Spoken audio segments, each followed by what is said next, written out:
अस्सलाम वालेकुम students. I am Mohammad Shafiq, your chemistry teacher. आज का हमारा टॉपिक है first year chemistry chapter number first में से आयनाइजेशन एनर्जी।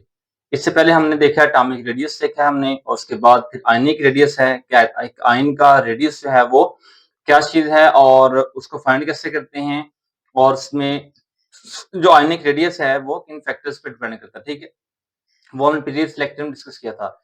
आज का जो हमारा टॉपिक है वो आयनाइजेशन एनर्जी है कि आयनाइजेशन एनर्जी क्या चीज है, किन फैक्टर्स पे डिपेंड करती है, पीरियड में उसका ट्रेंड क्या है, उसके ग्रुप में ट्रेंड क्या है। ठीक है, तो हम ये चीज सीखेंगे कि आयनाइजेशन एनर्जी है उसके सारे फैक्टर्स को स्टडी करेंगे जो प्रीवियस पढ़े भी हैं हमने, जैसे एटॉमिक रेडियस वाले में हम कुछ फैक्टर्स डिस्कस किए हैं।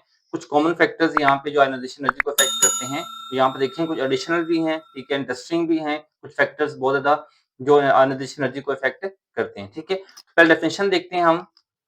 डेफिनेशन हमारे पास क्या है? The energy needed to remove one electron from each atom of one mole of atom, one mole of atom of an element in in gaseous state, in gaseous state to form 1 mole gaseous ion plus 1 ion is called ionization energy। अब किसी भी atom के outer most shell में से one electron को निकालने के लिए जो एनर्जी रिक्वायर्ड है, that energy is called ionisation energy. Simple देखें तो यहाँ पे हमने एक वर्ड यूज किया है गैसियस एटम, गैसियस स्टेट। किसी भी एटम को आयोनाइज करने के लिए सबसे पहले हमें उसको गैसियस स्टेट में कन्वर्ट करना पड़ता है। ये आयोनाइजेशन एनर्जी का फर्स्ट स्टेप है, जैसे कहने कि इसका बैकग्राउंड है।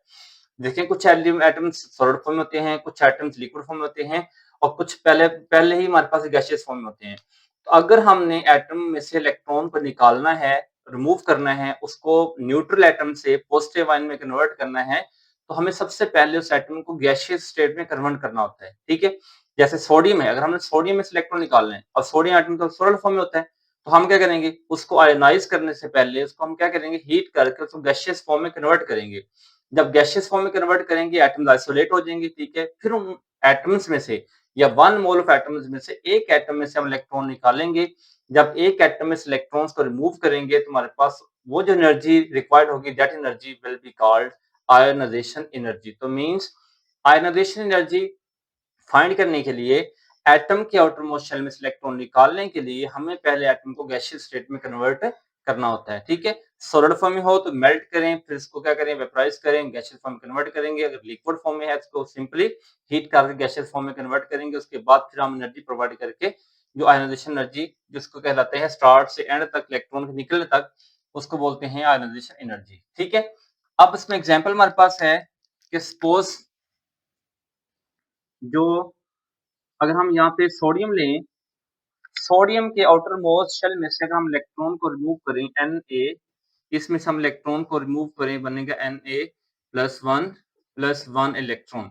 अब हमने वन इलेक्ट्रॉन यहाँ से रिमूव किया है, इसके लिए जो एनर्जी रिक्वायर्ड है that energy is delta H आई, हमारे पास है 496 किलो जूल पर मोल। ये यूनिट है कि हम आयोनाइजेशन एनर्जी को जो मेजर करते हैं, हम किस में मेजर करते हैं, किलो जूल पर मोल में मेजर करते हैं। ठीक है, ये तो सिंपल था, जो हम 9th क्लास में भी किया, बेसिक था। ठीक है, इसमें 96, ये जो 96 में लिखी है ये 10th क्लास में थी। अभी हमारे पास इसकी वैल्यू यहाँ पे उन्होंने चेंज करके 94 की हुई है। तो 94 हमारे पास जो है 494 किलो जूल पर मोल एनर्जी इसकी है।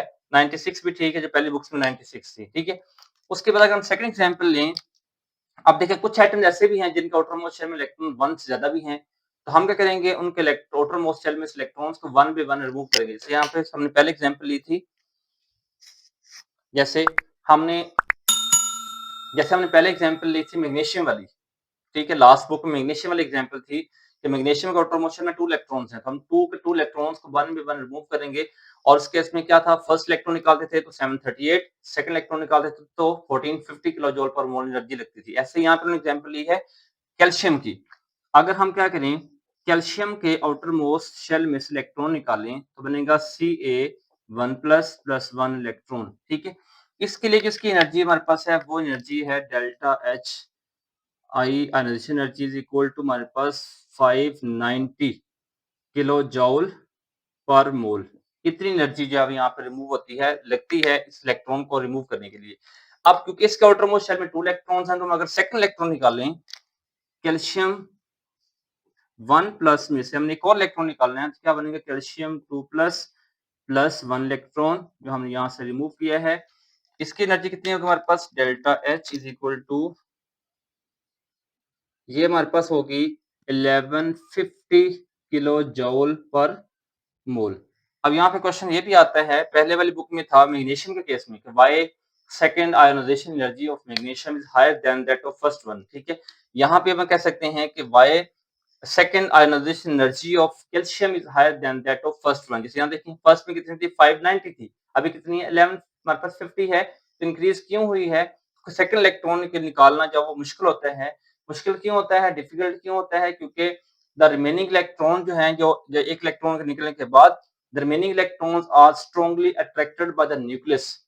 जब एक इलेक्ट्रॉन रिमूव हो जाता है तो रिमेनिंग इलेक्ट्रॉन्स को न्यूक्लियस स्ट्रांगली अट्रैक्ट करता है अपनी तरफ, स्ट्रांगली न्यूक्लियर फोर्स के साथ, जिसको अफेक्टिव न्यूक्लियर चार्ज कहते हैं, उसके साथ स्ट्रांगली अट्रैक्ट करता है, तो फिर रिमेनिंग इलेक्ट्रॉन को निकालना क्या होता है, मुश्किल हो जाता है, जिसकी वजह से सेकंड जो आयोनाइजेशन एनर्जी है वो जो है वो इंक्रीज हो जाती है। ठीक है, सिमिलरली अगर हम कैल्शियम में से थर्ड इलेक्ट्रॉन निकालें, ऐसे निकालते नहीं है हम, ठीक है, यहाँ बुक में उन्होंने मेंशन किया हुआ है सिर्फ ये एक्सप्लेन करने के लिए कि जो आयोनाइजेशन एनर्जी की वैल्यूज जो हैं, जैसे जैसे हम नंबर ऑफ इलेक्ट्रॉन्स को इंक्रीज करते जाएंगे रिमूव करने के लिए, ऐसे ही आयोनाइजेशन एनर्जी की वैल्यू भी क्या होती जाएगी, वो भी इंक्रीज होती जाएगी। अदरवाइज कैल्शियम के आउटरमोस्ट शेल में 2 इलेक्ट्रॉन होते हैं, हम 2 के 2 रिमूव कर लिए हैं।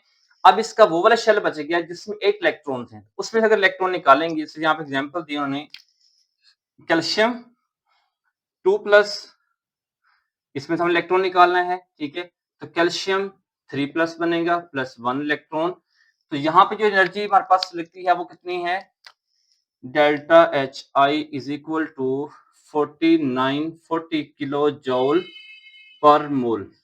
ठीक है, इतनी एनर्जी जो वो लगेगी इस इलेक्ट्रॉन को यहाँ से रिमूव करने के लिए, 1 इलेक्ट्रॉन को, जो थर्ड इलेक्ट्रॉन है, ये निकालते नहीं है। ठीक है, क्योंकि इसके आउटरमोस्ट शेल में 2 इलेक्ट्रॉन हैं, तो ये 2 इलेक्ट्रॉन ही लूज करता है, थर्ड इलेक्ट्रॉन इसमें से नहीं रिमूव करते, लेकिन यहाँ पे बुक में लिखा तो मैंने इसको यहाँ पे लिख दिया है। तो एनर्जी रिक्वायर्ड कितनी हमारे पास 4940 किलो जूल एनर्जी इसके लिए रिक्वायर्ड होती है। ठीक है, अब इसके बाद ये तो सिंपल कंसेप्ट था, डेफिनेशन और एग्जांपल्स थी। अब हमारे पास है मेन टॉपिक, इसका जो फैक्टर्स हैं, factor affecting the ionisation energy, factor affecting the ionisation energy, यहाँ पे लिख लेते हैं factors affecting ionization energy.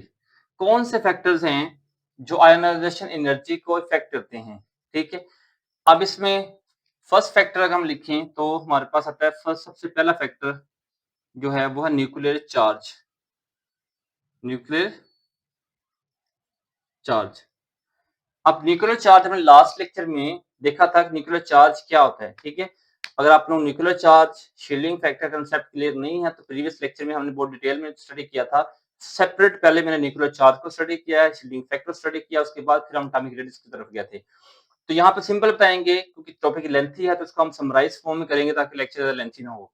Nuclear charge हमारे पास क्या है, न्यूक्लियर चार्ज अगर हमारे पास क्या होगा, न्यूक्लियर चार्ज का इफेक्ट क्या होगा एनर्जी के ऊपर, अगर न्यूक्लियर चार्ज क्या होगा, इंक्रीज होगा, या हम लिख सकते हैं कि increase in nuclear charge, result क्या होगा, removal of electron, removal of electrons will become difficult, will become difficult, electrons का रिमूव होना क्या हो जाएगा, मुश्किल हो जाएगा। अगर न्यूक्लियर चार्ज इंक्रीज हो जाएगा तो आउटर मोस्ट शेल में से इलेक्ट्रॉन को निकालना क्या हो जाएगा, मुश्किल हो जाएगा। और एज ए रिजल्ट क्या होगा, high ionisation energy required high ionisation energy. तो मींस पहला पॉइंट ये हुआ कि अगर न्यूक्लियर चार्ज ज्यादा होगा तो आयोनाइजेशन एनर्जी की वैल्यू भी क्या हो जाएगी, वो इंक्रीज हो जाएगी, क्योंकि इलेक्ट्रॉन्स को निकालना मुश्किल है। तो इलेक्ट्रॉन्स को निकालने के लिए हमें मैक्सिमम एनर्जी प्रोवाइड करनी पड़ेगी ताकि हम इलेक्ट्रॉन को निकाल के एटम को आयोनाइज कर सकें। सेकंड फैक्ट इसका क्या होगा point, decrease in nuclear charge, decrease in nuclear charge. अब इसके रिवर्स है, इसको हम वाइस वर्सा कह सकते हैं। प्रिसाइज में हमारे पास के न्यूक्लियर चार्ज इंक्रीज हो रहा था, ठीक है, तो इलेक्ट्रॉन को निकालना क्या था, मुश्किल हो रहा था। तो आयोनाइजेशन एनर्जी की वैल्यू क्या थी, हाई थी। तो यहाँ पे क्या हो जाएगा, जब आयोनाइजेशन एनर्जी जो न्यूक्लियर चार्ज है वो डिक्रीज होगा तो रिमूवल ऑफ इलेक्ट्रॉन क्या हो जाएगा, इजी हो जाएगा, और इलेक्ट्रॉन को निकालना भी क्या हो जाएगा, इजी हो जाएगा। और एज ए रिजल्ट क्या होगा, आयोनाइजेशन एनर्जी की वैल्यू यहाँ पे लिखते हैं सिंपल, रिक्वायर्ड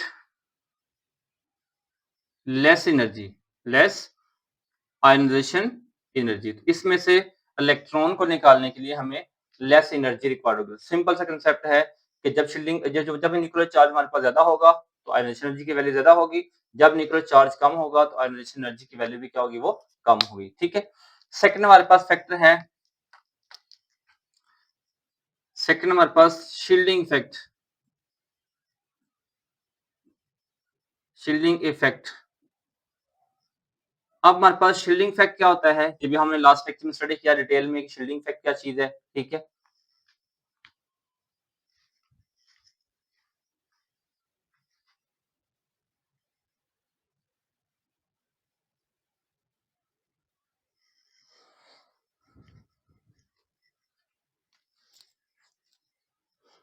शील्डिंग इफेक्ट क्या होता है कि इनर शेल के इलेक्ट्रॉन्स का आउटर मोस्ट शेल के इलेक्ट्रॉन को न्यूक्लियस की फोर्स ऑफ अट्रैक्शन से शील्ड करना, बचाना, प्रोटेक्ट करना।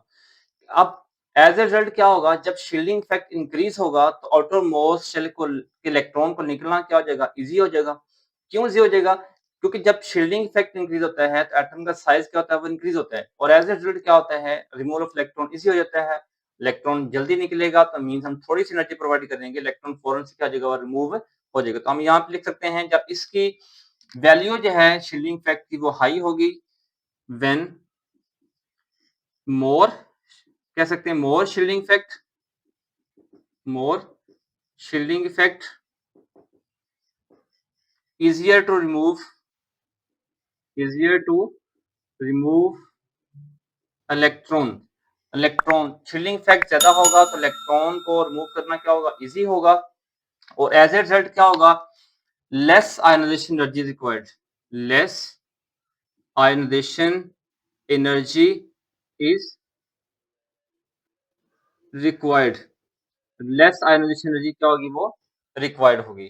ठीक है, और अगर इसका रिवर्स होगा, शील्डिंग इफेक्ट अगर कम होगा, एज ए रिजल्ट क्या होगा, फिर जैसे यहाँ पे था न्यूक्लियर चार्ज ज्यादा था लेकिन शील्डिंग इफेक्ट क्या था, कम था, एज ए रिजल्ट क्या हुआ था कि इलेक्ट्रॉन को निकालना क्या था, वो मुश्किल था, और आयोनाइजेशन एनर्जी की वैल्यू वहां पे क्या थी, वो हाई थी। इसका अगर रिवर्स होगा,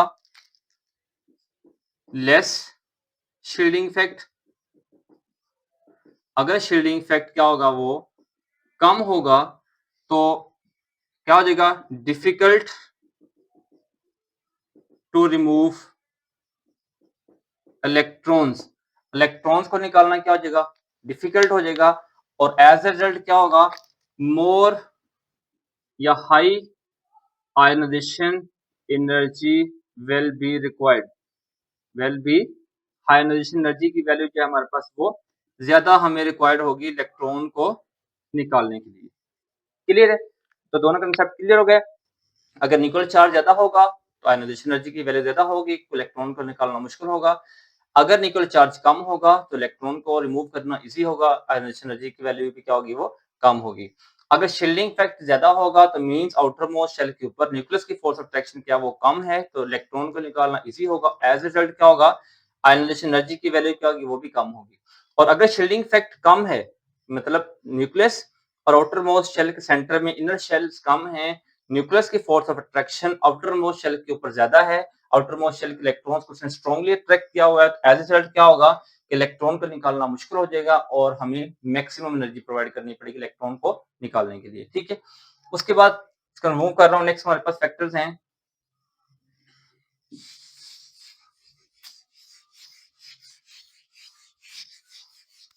थर्ड फैक्टर हमारे पास है एटॉमिक साइज।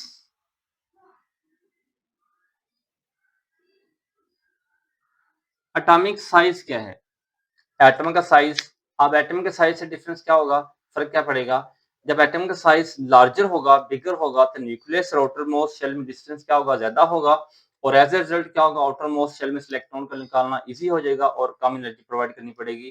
तो यहाँ लिख सकते हैं, अगर हमारे पास क्या हो, if bigger atomic size,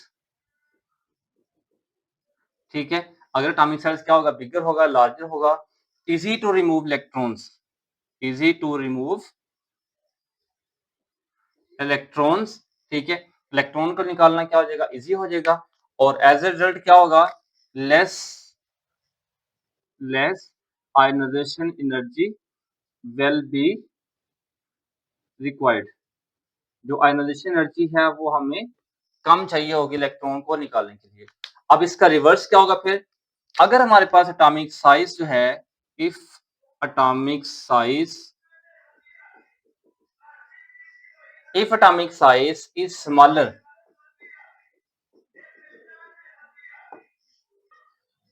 smaller atomic size होगा, then difficult to remove electrons from outer shell. Outer shell में से इलेक्ट्रॉन को निकालना क्या हो जाएगा, डिफिकल्ट हो जाएगा, और एज ए रिजल्ट क्या होगा, more energy will be required, more ionisation energy will be required. तो फिर हमें जो आयनाइजेशन एनर्जी की वैल्यू क्या है वो ज्यादा रिक्वायर्ड होगी, ताकि हम उस इलेक्ट्रॉन को आउटर मोस्ट शेल में से रिमूव कर सकें। ठीक है, तो ये सारे फैक्टर जो हैं, जो आयनाइजेशन, जो एटॉमिक साइज वाले हैं, इस फैक्टर में ये दोनों फैक्टर्स भी अफेक्ट करते हैं। अब जो अगर एटॉमिक साइज स्मॉलर होता है ना, तो न्यूक्लियर चार्ज ज्यादा होता है, जब न्यूक्लियर चार्ज ज्यादा होगा तो फिर इलेक्ट्रॉन को निकालना क्या जगह मुश्किल हो जाएगा। और अगर एटॉमिक साइज जब ज्यादा है, ठीक है, तो एटॉमिक साइज जब ज्यादा होगा तो उस केस में क्या होता है, हमारे पास शील्डिंग इफेक्ट ज्यादा होता है और इलेक्ट्रॉन को निकालना क्या वो इजी होता है, इसलिए कम आयनाइजेशन एनर्जी लगती है। तो हम कह सकते हैं जो एटॉमिक साइज वाला है उसमें ये दोनों फैक्टर भी इफेक्ट करते हैं, उसके बाद जाके फिर आयनाइजेशन एनर्जी की वैल्यू को हम डिटरमाइन कर पाते हैं। ठीक है, उसके बाद नेक्स्ट हमारे पास फोर्थ फैक्टर हमारे पास जो है वो है इलेक्ट्रॉनिक अरेंजमेंट। इलेक्ट्रॉनिक, ये बहुत इंटरेस्टिंग टॉपिक है, इसमें कि इलेक्ट्रॉन्स की जो अरेंजमेंट है वो इफेक्ट कैसे करती है। अब इलेक्ट्रॉनिक अरेंजमेंट का क्या मतलब है, सबसे पहले ये समझते हैं हम। इलेक्ट्रॉनिक अरेंजमेंट टू टाइप्स की होती है, एक हम कह सकते हैं हाफ फील्ड, या हम सिंपल लिख लेते हैं इसको कि इलेक्ट्रॉनिक अरेंजमेंट का मतलब क्या है, या हम इसको वन सेंटेंस में मेंशन कर रहा हूं ताकि आपको क्लियर हो जाए। इलेक्ट्रॉनिक अरेंजमेंट का मतलब है कि इलेक्ट्रॉन्स इन आउटर शेल, कि आउटर शेल में इलेक्ट्रॉन्स कितने हैं किसी एटम के। अब उसमें टू कंडीशन आती हैं, कौन से वाले स्टेबल होते हैं, मतलब कौन से वाली इलेक्ट्रॉनिक अरेंजमेंट इफेक्टिव होती है और कौन से वाली इलेक्ट्रॉनिक अरेंजमेंट इफेक्टिव नहीं होती, हम वो देखेंगे। अब जो इसमें जो इलेक्ट्रॉन्स हैं आउटर मोस्ट शेल, हम टू कैटेगराइज करते हैं इनको। एक हमारे पास हम कहते हैं हाफ फील्ड ऑर्बिटल।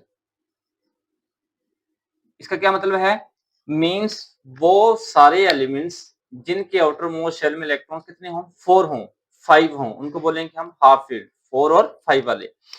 और सेकंड हमारे पास कौन सा है, कंप्लीटली फील्ड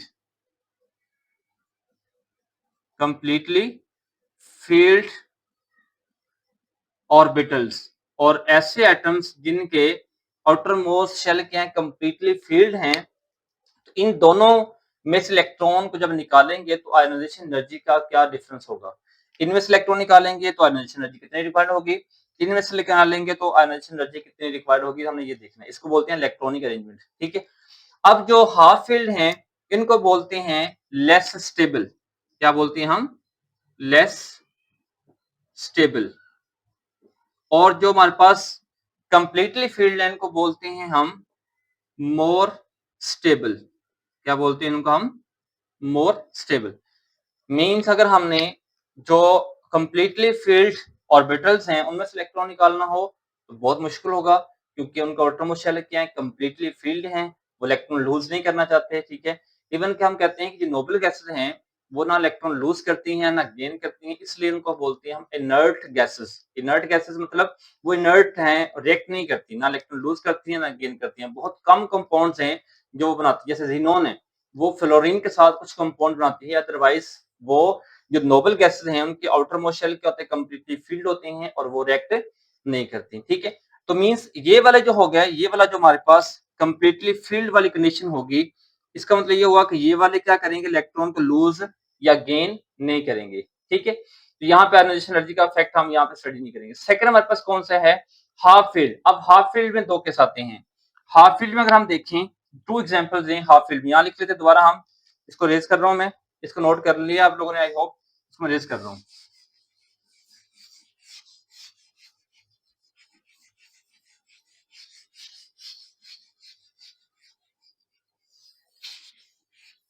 अब इसमें टू केस हैं। एक हमारे पास अगर हम लें नाइट्रोजन, ठीक है, इसके आउटरमोस्ट शेल में इलेक्ट्रॉन्स या कह लें इसका एटॉमिक नंबर कितना हमारे पास 7 है, ठीक है। और एक हम लें ऑक्सीजन, एटॉमिक नंबर इसका क्या 8 है, ठीक है। इसके आउटरमोस्ट शेल में इलेक्ट्रॉन 5 होंगे और इसके आउटरमोस्ट शेल में इलेक्ट्रॉन कितने होंगे, वो 6 होंगे, ठीक है। अगर हम इलेक्ट्रॉनिक कन्फिगरेशन लिखें 1s 2 2s 2 फिर 2px 2py एंड 2pz, ठीक है। Similarly 1s2 2s2 2px 2py and 2pz। अब इनके जो p मैंने लिखे हैं इनमें इलेक्ट्रॉन मैंने फिल नहीं किए, ठीक है। अगर सपोज हम इनमें इलेक्ट्रॉन्स को फिल करें जो p वाले हैं, तो इसमें हमारे पास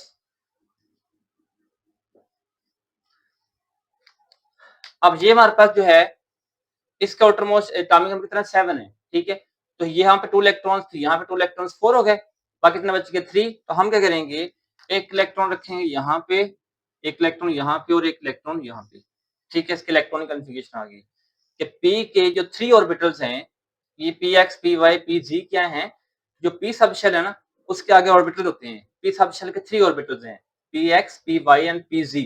जब हम इलेक्ट्रॉन को डिस्ट्रीब्यूट करते हैं हायर लेवल पे, जैसे हम फर्स्ट ईयर में आप लोग हैं, तो हम क्या करेंगे, पहले एक इलेक्ट्रॉन रखेंगे px में, फिर एक py में, फिर एक pz में।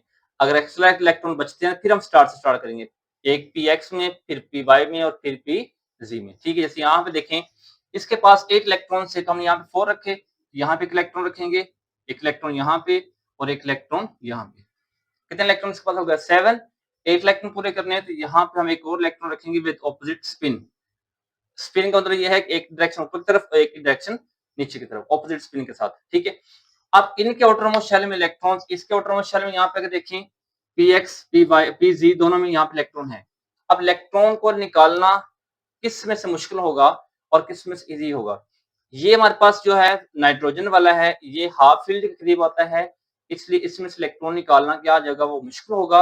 और जो ऑक्सीजन है ये हमारे पास हाफ फील्ड से नेक्स्ट मूव कर रहा है, तो इसमें से इलेक्ट्रॉन को निकालना क्या जगह वो इजी होगा। तो ये हमारे पास जो हाफ फील्ड होते हैं, ये हमारे पास इलेक्ट्रॉन निकालना जो दो केसेस में, ठीक है, इनमें इलेक्ट्रॉन निकालना क्या मुश्किल होगा, इसमें से इलेक्ट्रॉन निकालना क्या जब वो इजी हो जाएगा, ठीक है। तो हाफ फील्ड वाले भी हमारे पास जो वो एक स्टेबिलिटी की तरफ जाते हैं, वो इलेक्ट्रॉन शेयर करेंगे, इलेक्ट्रॉन को लूज नहीं करते, कोशिश करते हैं इलेक्ट्रॉन क्या करेंगे, वो शेयर करेंगे, ठीक है।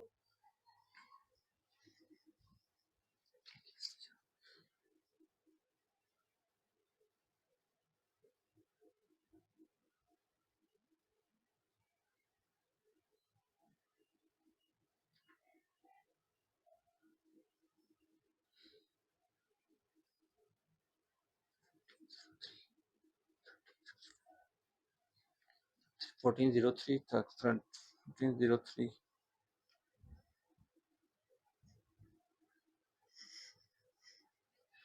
तो हम जो है इसको हम कह सकते हैं यहाँ पे ये हमारे पास क्या है, मोर स्टेबल है, मोर स्टेबल, और ये हमारे पास क्या है, इसको हम कह सकते हैं less stable, more stable and less stable.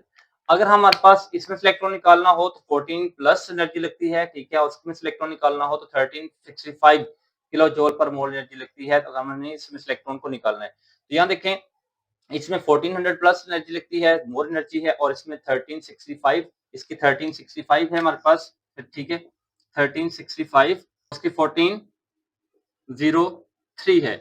तो इस देखें इसमें से इलेक्ट्रॉन निकालना जो है वो मुश्किल है, 1403 किलो जूल पर मोल एनर्जी लगेगी, और इसमें से इलेक्ट्रॉन निकालना जो इजी है, तो हम कह सकते हैं जो हाफ फील्ड है उसमें हमारे पास ये वाला जो है ऑक्सीजन, ये लेस स्टेबल होगा, और ये वाला हमारे पास क्या होगा, वो ज्यादा स्टेबल होगा, ठीक है।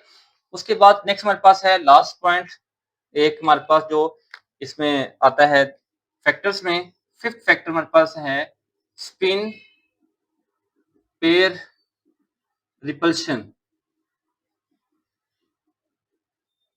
स्पिन पेयर रिपल्शन क्या होती है, ये भी इफेक्ट करती है आयनाइजेशन एनर्जी को। अब स्पिन पेयर रिपल्शन क्या होती है, इलेक्ट्रॉन जो है वो पेयर की फॉर्म में होते हैं, और कुछ इलेक्ट्रॉन जो है वो अनपेयर्ड होते हैं। जैसे सपोज अगर हम यहाँ पे देखें, इलेक्ट्रॉन जो है ये पेयर्स को बोलेंगे, ठीक है, और ये हमारे पास क्या बोलेंगे, इनको हम अनपेयर्ड बोलेंगे। जैसे कह लें अगर किसी के आउटरमोस्ट शेल में 2 इलेक्ट्रॉन्स हैं तो वो क्या होंगे, पेयर होगा, और अगर किसी के आउटरमोस्ट शेल में 1 इलेक्ट्रॉन तो वो क्या होगा, वो अनपेयर्ड होगा। तो पेयर्ड इलेक्ट्रॉन को निकालना क्या होता है, मुश्किल होता है और इजी होता है, क्योंकि जब इलेक्ट्रॉन्स पेयर की फॉर्म में होते हैं तो उनकी आपस में रिपल्शन होती है। तो रिपल्शन के तौर पर वहां से इलेक्ट्रॉन निकालना जो है, रिपल्शन की वजह से इलेक्ट्रॉन निकालना इजी होता है, और जब इलेक्ट्रॉन्स अनपेयर्ड होते हैं तो फिर उसको इलेक्ट्रॉन को निकालना जो है वो इजी होता है। तो यहाँ पर हम लिख लेते हैं, एक हमारे पास हम लिख लेते हैं पेयर्ड इलेक्ट्रॉन्स, और दूसरा अनपेयर्ड इलेक्ट्रॉन्स।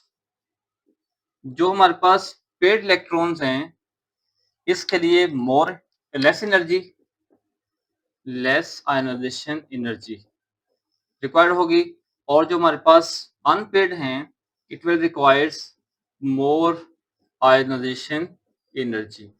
इसको निकालना होगा अनपेयर्ड को तो एनर्जी ज्यादा लगेगी, और अगर हमने पेयर्ड इलेक्ट्रॉन को निकालना होगा तो एनर्जी जो हमारे पास वो ज्यादा लगेगी, ठीक है। तो अनपेयर्ड को निकालने के लिए ज्यादा एनर्जी को ज्यादा स्टेबल होता है, तो यहाँ हम कैसे लिख सकते हैं, तो ये हमारे पास क्या है, ये लेस स्टेबल है, लेस स्टेबल, ठीक है, और ये हमारे पास क्या है, ये हमारे पास मोर स्टेबल में आएगा, ठीक है, लेस स्टेबल और मोर स्टेबल। तो अगर हमारे पास स्पिन पेयर रिपल्शन को देखें तो पेयर्ड इलेक्ट्रॉन्स आपस में रिपल्शन की वजह से उनमें से एक इलेक्ट्रॉन को निकालना इजी हो जाएगा, और अनपेयर्ड में क्योंकि है ही एक इलेक्ट्रॉन, उस इलेक्ट्रॉन को निकालना क्या होगा, मुश्किल होगा, इसलिए इसकी एनर्जी क्या होगी, वो ज्यादा होगी। अगर हम एग्जांपल लें, एग्जांपल हमारे पास यहाँ बहुत इंटरेस्टिंग है, 24, और मैंगनीज है हमारे पास 25। अगर हम इनकी लिखें इलेक्ट्रॉनिक कॉन्फ़िगरेशन तो क्या है कि हमारे पास 1s2, 2s2, 2p6, 3s2, 3p6, 4s1 और 3d5, और इसकी लिखें तो 1s2, 2s2, 2p6, 3s2, 3p6, 4s2 and 3d5। अब देखें यहाँ पे जो 4s है इसके आउटरमोस्ट शेल में इलेक्ट्रॉन कितने हैं, 4s में 1 इलेक्ट्रॉन है, इसमें कितने इलेक्ट्रॉन है, 2 इलेक्ट्रॉन। तो हम कह सकते हैं ये हमारे पास क्या है, अनपेयर्ड है, और ये हमारे पास क्या है, वो पेयर्ड है। अगर हमें इलेक्ट्रॉन निकालना हो तो इलेक्ट्रॉन निकालना कहाँ से इजी होगा, यहाँ से इलेक्ट्रॉन निकालना इजी होगा, क्योंकि ये पेयर्ड फॉर्म में है तो यहाँ से इलेक्ट्रॉन निकालना क्या इजी होगा, और ये हमारे पास क्या अनपेयर्ड फॉर्म में है तो यहाँ से इलेक्ट्रॉन निकालना क्या होगा, मुश्किल होगा। तो अगर हम स्टेबिलिटी की बात करें तो हम बोलेंगे ये हमारे पास क्या है, वो ये स्टेबल है, ठीक है, और ये हमारे पास क्या है, वो ये वाला लेस स्टेबल है, ठीक है, ये लेस स्टेबल में आएगा, ऊपर वाला हमारे पास क्या है, वो स्टेबल में आ गया, ठीक है। तो यहाँ से इलेक्ट्रॉन, तो इसको बोलते हैं पेयर स्पिन पेयर रिपल्शन। अगर इलेक्ट्रॉन पेयर्ड फॉर्म में हो तो इलेक्ट्रॉन निकालना इजी होता है, और अगर इलेक्ट्रॉन्स अनपेयर्ड फॉर्म में हो तो इलेक्ट्रॉन को निकालना जो वो मुश्किल होता है। उसके लिए फिर इनके लिए मोर एनर्जी रिक्वायर्ड होगी और इसके लिए लेस एनर्जी रिक्वायर्ड होगी, ठीक है। बस आप लोगों का टॉपिक ये यहीं तक था। अब हम देखते हैं आयनाइजेशन एनर्जी का पीरियोडिक टेबल में क्या ट्रेंड है, पीरियड में क्या ट्रेंड है और ग्रुप में क्या ट्रेंड है। ठीक है, इसमें जो आप अभी हम फैक्टर्स पढ़े हैं, इन फैक्टर्स में कोई भी क्वेश्चन हो तो आप लोग जो वो पूछ सकते हैं।